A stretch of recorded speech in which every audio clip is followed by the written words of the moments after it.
morning. Hope everyone had a happy Thanksgiving. Before we begin, I want to say that our hearts are with the family of National Guard Specialist Sarah Breckstrom, who was tragically murdered last week here in the district. House Democrats are honoring her memory and continue to pray for the recovery of Staff Sergeant Andrew Wolf. This tragedy should never have happened, and will continue to support the investigation on this deeply troubled individual and how they were able to carry out this horrific attack. Now, we'd like to talk about the affordability crisis that is plaguing hardworking families and Americans all over this country. This past week, Americans experienced this sticker shock as they went to their Thanksgiving dinners, as they went to the grocery store, and as they decided to get a jump on buying Christmas presents. In every town, every community, every rural community, the cost of living continues to become more difficult for families to bear. From groceries to clothing to rent and utilities, Americans are seeing these expenses go up with no relief in sight. And not only is there no relief in sight, there's no agenda from House Republicans on how to address this. Donald Trump promised to lower costs on his first day in office. This was one of the many broken promises from this president. The Republican economic policies have only made this worse. On top of the cost of living crisis, Americans are on the brink of losing access to quality and affordable health care if Republicans allow the affordable care tax credits to expire. There is no time to waste. We have a discharge petition that is active, that has Democratic support. That is the only path to deliver the health care certainty and stability that Americans need. We heard during the shutdown from dozens of Republicans who gave public statements saying that they supported the Affordable Care Act tax credits to their constituents. This is their opportunity to make that right. This is their opportunity to stand up for health care, to stand up for their constituents, and to stand up to Speaker Johnson and Donald Trump, who are willing to let these tax credits expire to hurt the American people. This is the only real solution, and Republicans should take it before it's too late. Now I'll turn it over to Vice Chair Ted Lieu. Thank you, Chairman Aguilar. I also want to add my sincere condolences to the family of Sarah Breckstrom, the National Guard soldier senselessly killed last week. And I also pray that Andrew Wolf, the other National Guard soldier fighting for his life, pulls through. As Chairman Aguilar has said, we have an affordability crisis. That's one reason Donald Trump is polling at the lowest level ever for a modern-day president at this point in a term, only 36% approval, over 60% disapproval. And for folks who shopped on Black Friday, last Friday, according to Salesforce, average prices across all products increased 7%. And then specifically for household goods, prices increased 24%. Things like furniture, appliances, dining, and decor all skyrocketed. And what is Donald Trump doing? He wants to make sure his Great Gatsby ballroom is as big as it can be. Trump and his rubber stamp Republicans are not focusing on the affordability crisis, and now we have healthcare costs skyrocketing. And if we don't extend the ACA tax credits, it's going to mean that millions of Americans are either going to lose health insurance or pay a lot more for the healthcare premiums. Now I'd like to talk about war crimes. Last week, Secretary Hegseth lied and denied media reports that the U.S. military ordered a second strike on defenseless shipwrecked survivors. Then yesterday, both the White House and Hegseth said actually it was Admiral Bradley who ordered the second strike. I served on active duty as a JAG for 4 years and then an additional 21 years in the reserves. And let me be very clear, killing shipwrecked survivors is a war crime. The Pentagon's own Department of Defense law manual on the law of war literally says that, quote, orders to fire upon the shipwrecked will be clearly illegal. The Department of Justice must conduct an investigation into the war crime and hold all those accountable, including Secretary Hegseth. He allegedly said, quote, kill them all. If the Trump administration does not hold the people accountable, I guarantee you a future administration will do so, because there is no statute of limitations for war crimes. And now I have a message for the members of the United States military. Thank you for your service to our great nation. And for those of us who served, we know that we all followed a code of conduct. And part of that code of conduct is to not lie and to accept responsibility. Unfortunately, the head of the Department of Defense, Secretary Hegseth, engaged in dishonorable conduct. He stated on national TV, quote, "I watched it live. We knew exactly who was in that boat." And instead of accepting responsibility for what happened, Hegseth chose to throw Admiral Bradley under the bus. Shame on Pete Hegseth. He is a coward. He must resign. You deserve better. Questions? Michael? Thank you, Mr. Chair. You and the Vice Chair have spoken about affordability this morning. I'm sure this message you heard from your constituents while you were back home last week. But the White House, after some of the Black Friday numbers came out, said that the record Black Friday spending is an indication that some of the affordability sirens that you all have sounded are a little bit hyperbolic, or a little bit, kind of overblown. What's your reaction to the White House?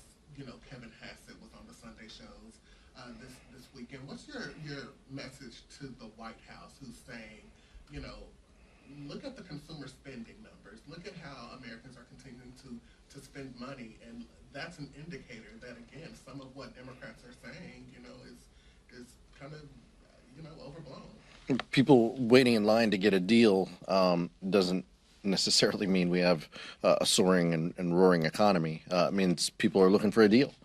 And so the only way we truly know what the economy looks like is, look, our members of Congress are out in our districts, we're out in our community, we see it, we talk to our friends and neighbors, and we hear from them the affordability crisis that they're in. We hear direct stories from them on their healthcare premiums doubling, and getting notices, and having to think about whether they're going to go without health care for the next year if these premium increases stay.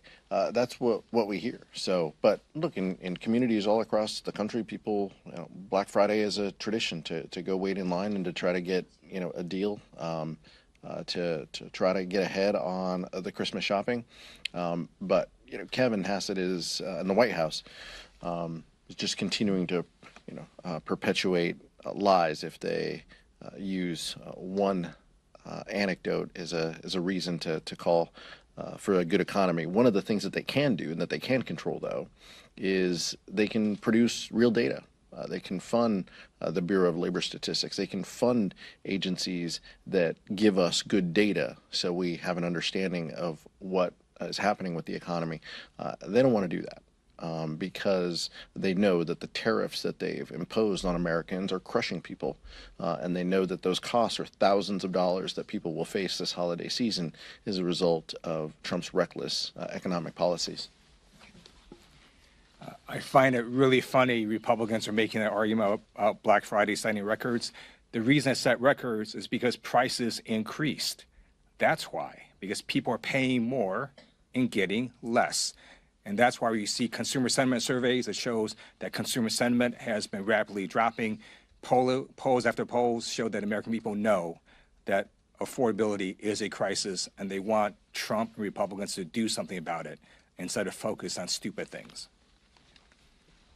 Yeah, we'll get to Tyler, but just one last point. None of the bills, Michael, it's a fair question, none of what we're saying on the House floor, comes back to addressing, this issue. If Republicans were so confident that the economy is in the right place, that the American people feel good, they talk in their morning meetings about wanting to address the affordability crisis. They have an opportunity every week here to put up meaningful bills that address that.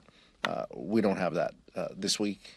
We haven't had that in months, and their only solution is to do whatever the president asks them to do.